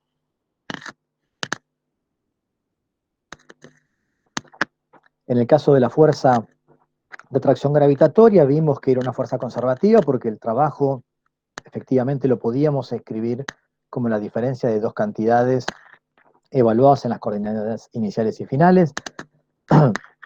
La expresión de esa cantidad de lo que llamamos energía potencial gravitatoria asociada al sistema masa-tierra es mg por i, mg por la altura del objeto. Lo mismo sucedía con un resorte una masa unida a un resorte. La energía potencial elástica asociada al sistema masa-resorte lo podíamos escribir como un medio de k por x al cuadrado. Y la suma de estas dos energías que hemos definido, la cinética más la potencial, es lo que definimos como energía mecánica. La energía mecánica entonces es la suma de la energía cinética más la energía potencial del sistema. de forma tal que podemos enunciar el teorema de conservación de energía mecánica, que me dice que cuando en un sistema aislado las fuerzas que realizan trabajo son conservativas, la energía mecánica del sistema permanece constante. Es decir, que la energía mecánica en un sistema aislado donde las únicas fuerzas que hacen trabajo son conservativas, o sea, la suma de la energía cinética más la potencial, tiene que ser una constante, o si quieren escrito de esta forma, delta K más delta U es igual a cero. O el delta de energía mecánica es igual a cero. Lo importante acá es entonces que el sistema sea aislado, es decir, que no tenga interacción con su entorno, que nadie esté haciendo trabajo externo sobre el sistema, y que las fuerzas que hagan trabajo sean conservativas. Entonces tengan en cuenta acá que lo que pide el teorema es que las fuerzas que hagan trabajo sean conservativas. Puede haber fuerzas no conservativas, pero si no hacen trabajo no pasa nada. Por ejemplo, la normal que la superficie del piso hace sobre un objeto cuando se mueve en la dirección horizontal, es una fuerza que en principio podría ser no conservativa, pero como es vertical no hace trabajo porque la fuerza es perpendicular al desplazamiento, entonces el trabajo es cero. Definimos además la energía total del sistema como la suma de la energía mecánica más la energía interna. Y vimos que la energía interna está asociada a la temperatura de un sistema, ¿no? Si en el sistema hay fuerzas no conservativas haciendo trabajo, que también se llaman fuerzas disipativas, la energía mecánica no se va a conservar, pero al ser un sistema aislado, la energía total del sistema sí se va a conservar, porque la definición del sistema aislado justamente es ese, que no haya interacción con su entorno.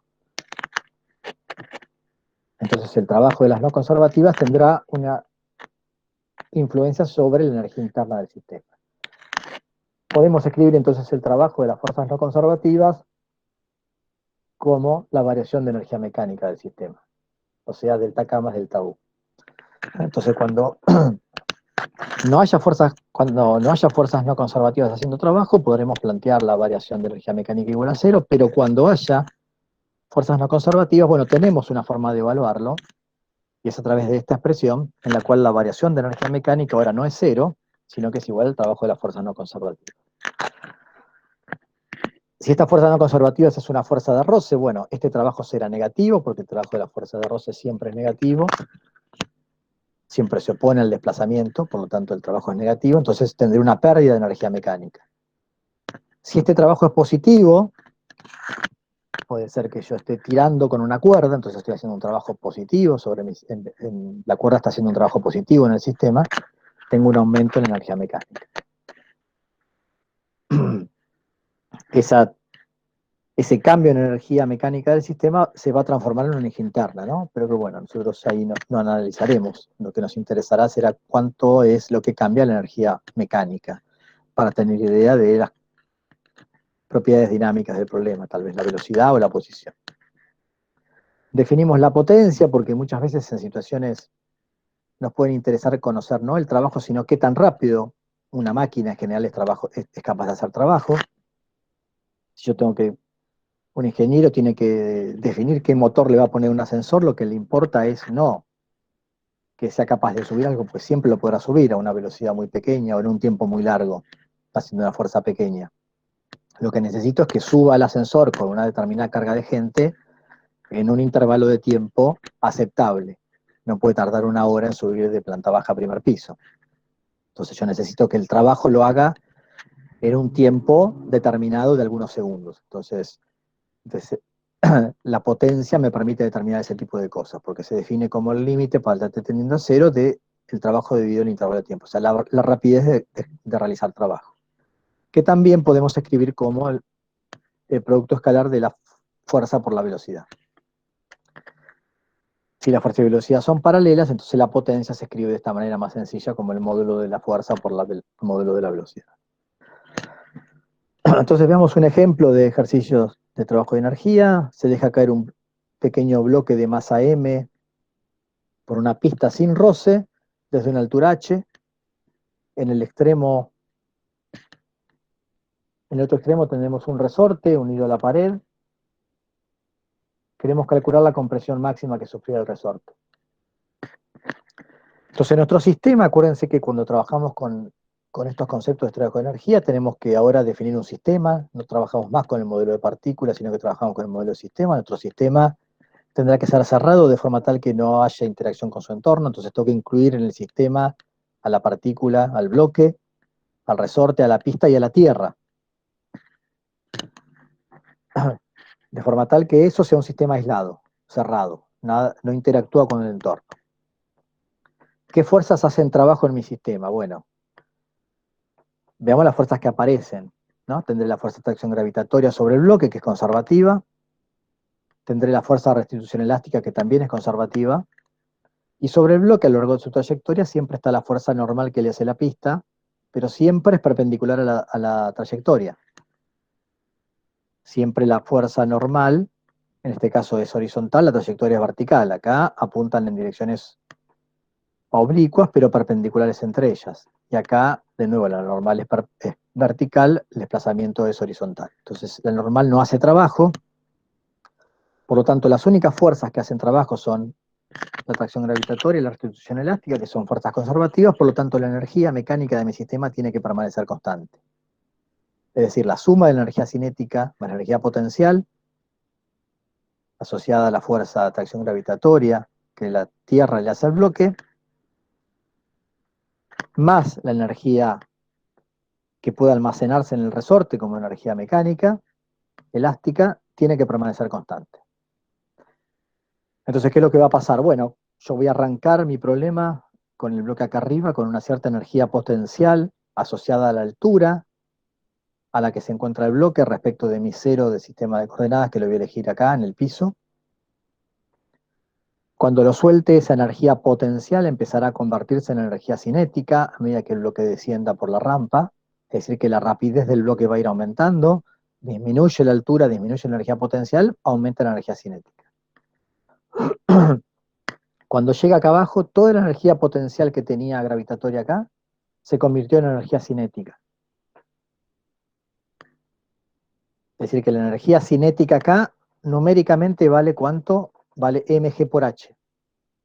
Toda la energía potencial se convirtió en cinética, porque este es mi cero de energía potencial gravitatoria.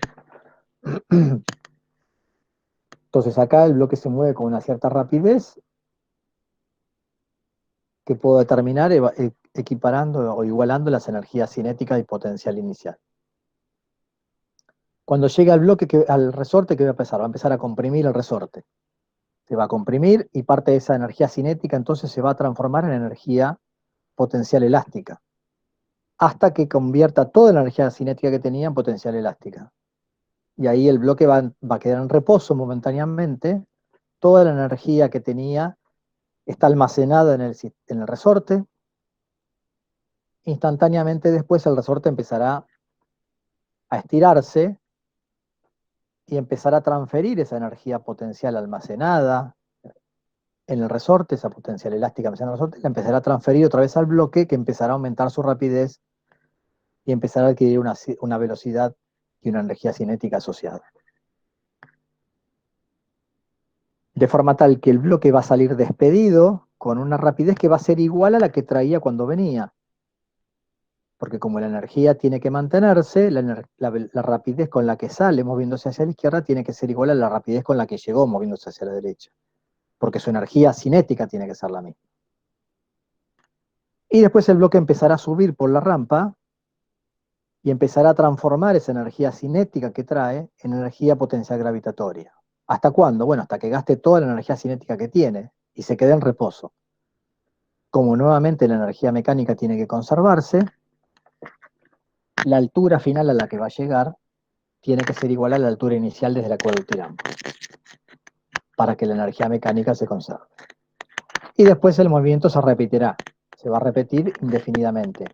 Mientras el sistema sea un sistema ideal, donde no hay fuerzas disipativas, es decir, esta superficie es una superficie perfecta donde no hay roce, el bloque se va a mover indefinidamente entre este punto de altura h y el punto de máxima compresión. Entonces, una vez que entendimos eso, resolver el problema es una trivialidad, de simplemente evaluar las energías inicial y final en los puntos que nos interesen. En este caso, la energía mecánica inicial es la energía desde donde lo tiro. cinética más potencial gravitatoria más potencial elástica. La cinética es 0, la potencial elástica es 0, todo es potencial gravitatoria, mg por h. Y la final es cuando la masa comprime el resorte hasta la máxima compresión. Es decir, que en ese momento su rapidez es 0, o sea que la cinética es 0. La potencial gravitatoria es 0 porque estoy en el 0 de energía potencial, en el piso. Y toda la energía es potencial elástica. O sea, 1 medio de K por X al cuadrado, voy a llamarlo X máximo porque es la máxima compresión que experimenta el resorte. Como la energía tiene que conservarse, la inicial tiene que ser igual a la final, es decir, que esto tiene que ser iguales. Igualando esto, puedo despejar cuánto vale X máximo. Raíz de 2 mgh sobre K. Entonces, eso será la máxima compresión que experimentará el resorte.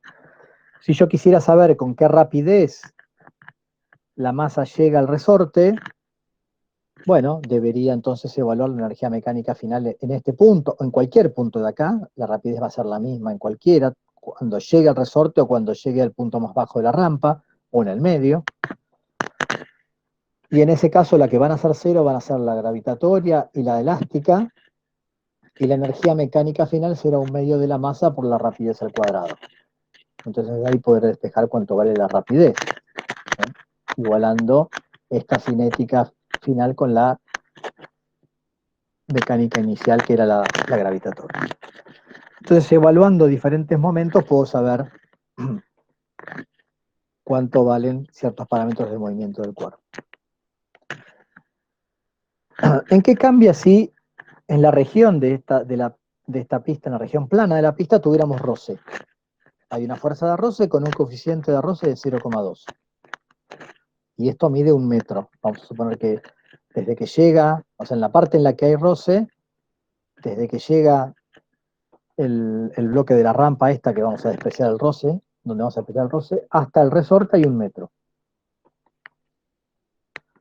Bueno, si acá hay una fuerza de roce, la fuerza de roce no es conservativa, por lo tanto voy a tener una fuerza de las que llamamos disipativas, que me generará un cambio en la energía mecánica del sistema, de forma tal que el trabajo de las no conservativas sea igual a la variación de energía mecánica. Entonces, a diferencia de hoy, que esto era igual a 0, ahora la variación de energía mecánica, o sea, la energía mecánica final menos la energía mecánica inicial, será igual al trabajo de las fuerzas no conservativas. Entonces, si quiero saber cuánto es la compresión máxima del resorte, ahora con esta nueva situación donde tengo fuerza de roce acá, bueno, lo que tengo que hacer es calcular la mecánica inicial, mg por h, calcular la mecánica final, 1 medio de k por x máximo al cuadrado nuevamente, y plantear ahora que la diferencia, en lugar de ser igual a 0, es ser que esta sea igual a esta, que la diferencia es igual al trabajo de las no conservativas. ¿Cuánto vale el trabajo de las no conservativas? Bueno, el trabajo de la fuerza de roce, que vimos que podíamos expresar como menos el módulo de la fuerza de roce por el desplazamiento, por el delta X. En este caso, el módulo de la fuerza de roce será mu cinético por la normal, una fuerza de roce cinética está actuando sobre el bloque, o sea, mu cinético por m por g. Y el desplazamiento es la distancia que recorre en la sección horizontal con roce, que va a ser ¿cuánto? 1 metro más lo que comprima el resorte, o sea, 1 metro más X, ¿no? Porque el bloque se va a mover este metro hasta llegar al resorte y después va a seguir moviéndose una cierta distancia X, que es la distancia que comprima el resorte. Entonces, este es el trabajo de las fuerzas no conservativas. Si le igualo a la variación de energía mecánica, bueno, acá tendré una ecuación cuadrática para encontrar cuánto vale, acá esto debería decir X máximo, ¿no? Acá tendría que tener el subíndice máximo porque estos dos representan lo mismo. Una ecuación cuadrática para el X de donde puedo despejar entonces cuánto vale. Obviamente, como ahora la energía mecánica final es menor que la inicial, esto es menor que esto porque esto es negativo, esta diferencia es negativa, esto es menor que lo que me daba en el caso anterior, o sea que el X máximo va a ser menor, ¿no? La compresión que produce sobre el resorte va a ser menor porque va a llegar con menos energía a este punto. Perdió energía en el camino. O sea, su rapidez acá es menor que la que tenía acá, su energía cinética es menor. Entonces ven, el planteo es parecido, simplemente que ahora tengo que tener en cuenta que la energía mecánica cambia, y ese cambio está asociado con el trabajo de la fuerza de Rosse. ¿Está claro? Bueno, el último tema que analizamos fue el de movimiento armónico simple, que es el movimiento que se produce justamente para una masa unida a un resorte. Vimos que cuando sobre un objeto hay una fuerza que es proporcional al desplazamiento y dirigido siempre hacia la posición de equilibrio, es decir, el caso de una fuerza restitutiva, menos K por X, por ejemplo, como la que experimenta una masa unida a un resorte, el movimiento que se genera es un movimiento oscilatorio, conocido como movimiento armónico simple, que responde a una ecuación diferencial que tiene esta forma, que es lo que se conoce como la ecuación del oscilador armónico. Si llamamos a esta constante omega cuadrado, la podemos escribir de esta forma, y siempre que tengamos un movimiento tal que la derivada segunda de la posición respecto de x sea igual a menos una constante por la posición, lo que vamos a tener es un movimiento del tipo oscilador armónico. En particular, como vimos, una masa unida a un resorte se mueve según esta expresión, donde esta omega cuadrado es igual a al cociente de K sobre M, es decir, la constante de resorte dividido la masa del resorte. Esto es una ecuación diferencial, o sea, tenemos que encontrar una función que satisfaga esta ecuación, es decir, tal que la derivada segunda sea igual a la función multiplicada por una constante y cambiada de signo. En principio resolver una ecuación diferencial puede ser complejo, pero esta es una ecuación diferencial sencilla porque sabemos que las funciones trigonométricas cumplen con esa propiedad. Si yo utilizo como solución una función trigonométrica general, la solución de esta ecuación diferencial será una constante por el coseno de omega t más phi.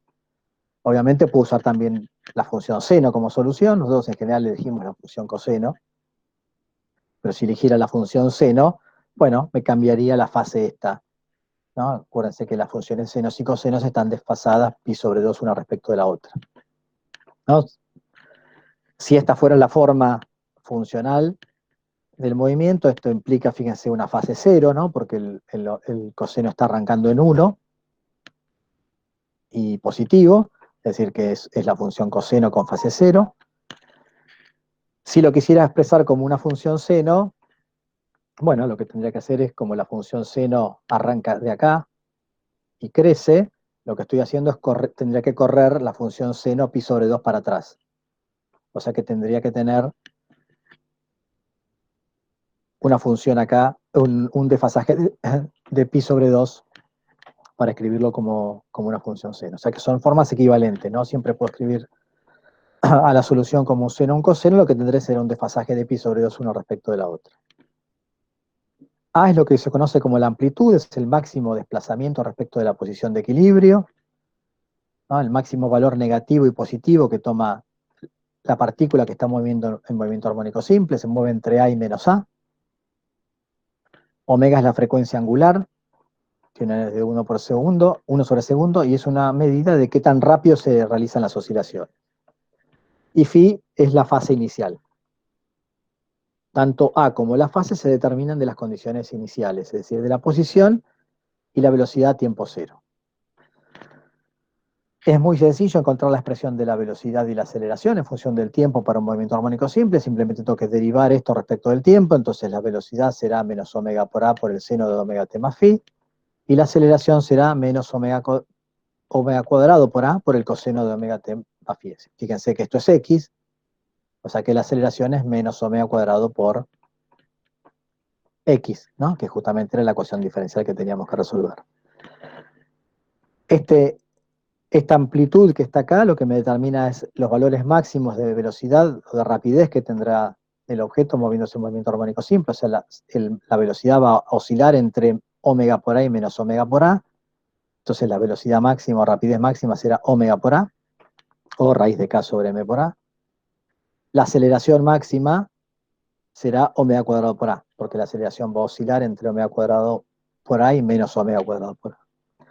Si los graficamos, lo que vemos es que hay un desfasaje de pi sobre 2 entre cada una de las tres funciones, entre posición, velocidad y aceleración, ¿no? Si esto es la posición, si lo graficamos con una fase cero para hacerlo más sencillo, la posición es el coseno, La velocidad es menos el seno, o sea que tengo el seno, pero en vez de que vaya hacia arriba, lo arranco hacia abajo, porque es la función con cambiada de signo.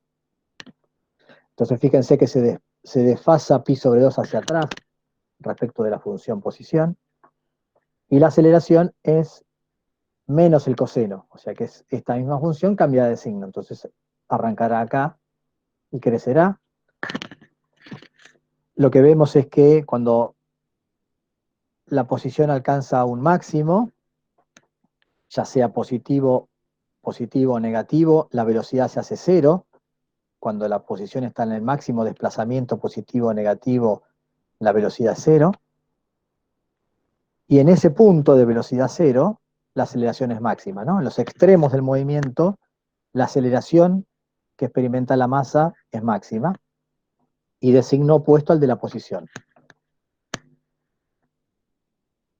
Cuando la partícula pasa por los puntos de equilibrio, es decir, los puntos de aceleración cero o de fuerza cero, la rapidez es máxima y esos puntos de equilibrio corresponden al cero en mi sistema de coordenadas simétrico respecto de la posición de máxima y mínima amplitud, ¿no? Entonces, cuando pasa por el origen, su aceleración es cero y en esos casos su rapidez es máxima.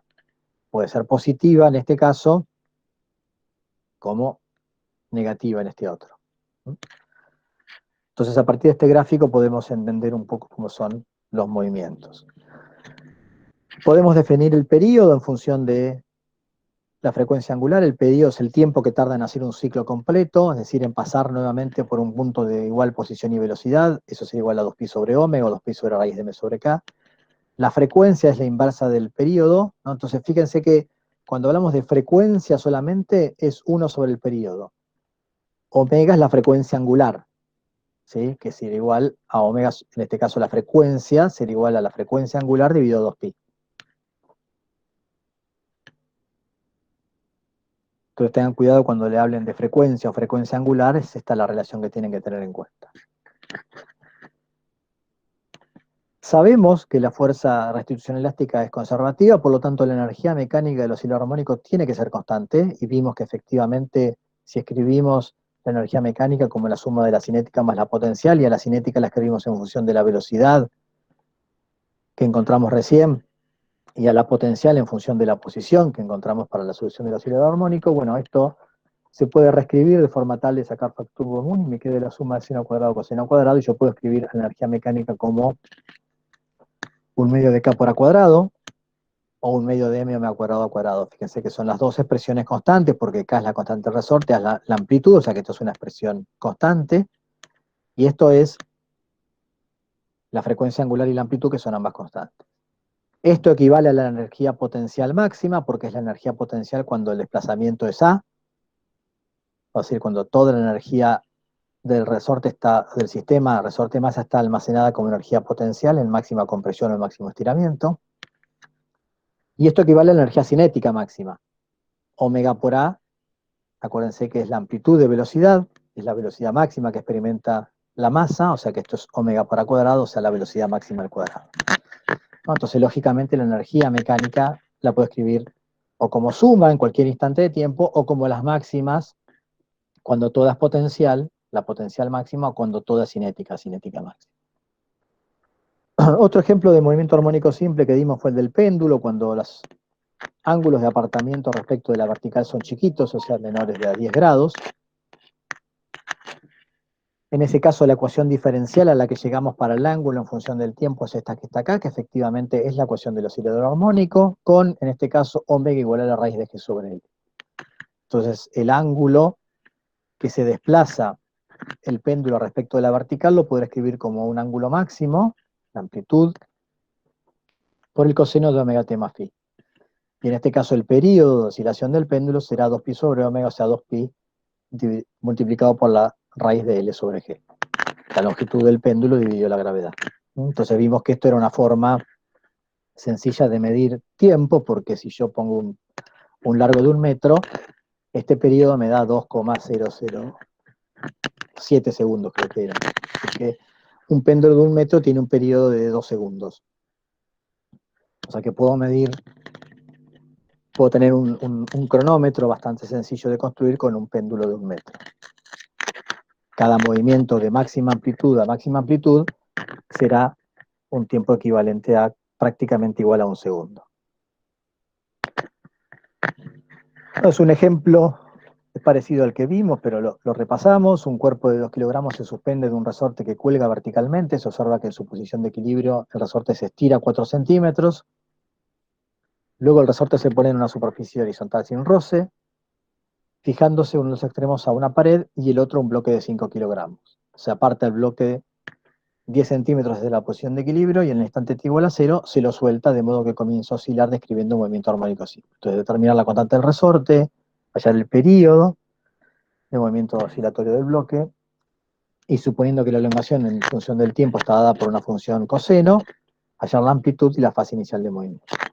Entonces en la primera parte tenemos al bloque, al resorte vertical, colgando con la masa en el extremo, y lo que hacemos es bajarlo hasta encontrar la posición de equilibrio, que dice que se obtiene cuando el resorte se estira 4 centímetros.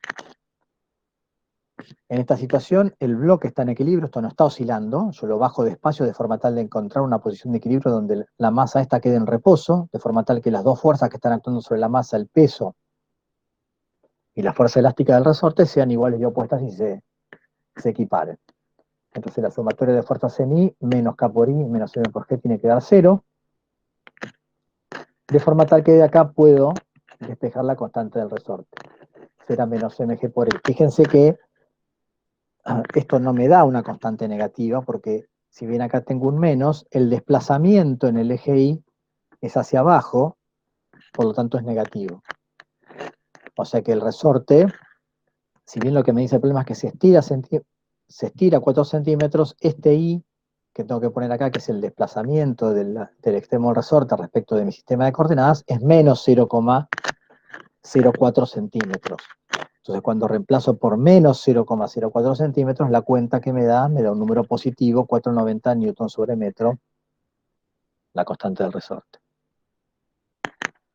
Entonces, conociendo la constante del resorte, podemos ahora describir el movimiento armónico simple que va a describir cuando estiremos este resorte 10 centímetros y lo soltemos.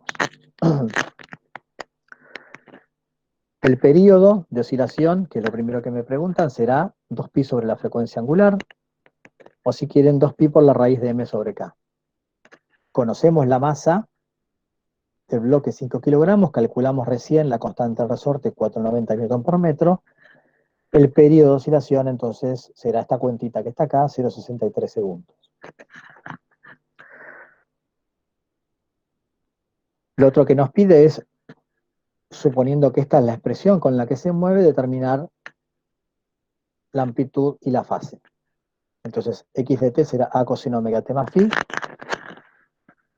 Sabemos que la amplitud y la fase se determinan a partir de las condiciones iniciales. Entonces yo sé que al instante t igual a 0, aparté al bloque de 10 centímetros respecto de su posición de equilibrio, o sea que su posición es 10 centímetros positiva, hacia la derecha en mi sistema de coordenadas del origen. Y en ese instante lo suelto, es decir que la velocidad es 0. La velocidad inicial del bloque es 0. Entonces, x a t igual a 0 es evaluar esto para t0, o sea, a coseno de la fase inicial. Y eso vale 0,1 metro. La velocidad tendrá esta expresión, si esta es la de coseno, si esta es la de la posición dada por un coseno, la de la velocidad será menos a omega seno. Y sé que la velocidad a t igual a 0 tiene que valer 0. Si yo evalúo esto en t igual a 0, es menos omega por a por el seno de la fase. Y esa velocidad tiene que valer 0. Es decir que para que este producto me dé 0, como a y omega no pueden ser 0, el seno tiene que ser 0, el seno de phi tiene que ser 0, por lo tanto la fase inicial es 0. Si reemplazo en 1, si la fase es 0, el coseno de 0 vale 1, por lo tanto la amplitud vale 0,1 metro. Entonces determinamos la fase inicial y la amplitud a partir de las condiciones iniciales de posición y velocidad. Siempre la amplitud y la fase se determinan a partir de las condiciones iniciales.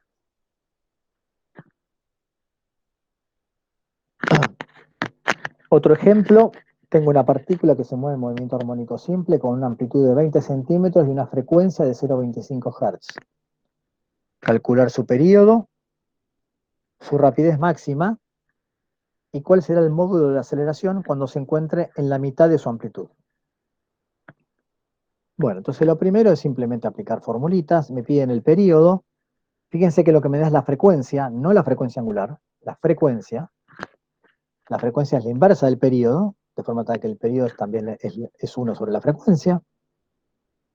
1 sobre 0,25, 1 sobre segundos, me da 4 segundos como periodo. La rapidez máxima. Bueno, sabemos que la velocidad en función del tiempo está dada por esta expresión, menos a por omega por el seno de omega t más phi.